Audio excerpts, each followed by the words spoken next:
Hey, welcome back to another video of Tech Basics, and in this video we are going to learn how to log into your federal bank account. First of all, open up your preferred web browser. Now at the address bar type in fednetbank.com, fednetbank.com, and click on enter. Now type in which account you want to get logged in, either it's personal banking account or a corporate banking account. If you are a new user, click on this link to create a new account. After selecting the account, you can see a continue to login button here. Click on it.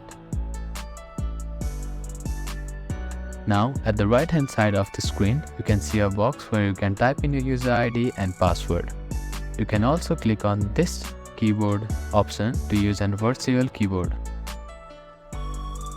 Now type in your mobile number and a verification code.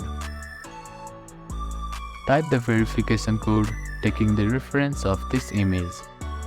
If it is too difficult for you to understand, click on this button to regenerate the image. After that, click on login button to log into your federal bank account. If you have forgotten your password, click on this link, or if you have forgotten your user ID, click on this link and follow the instruction to reset it. Thank you for watching this video. Please do not forget to give it a thumbs up and subscribe to our channel and comment down if you have any queries.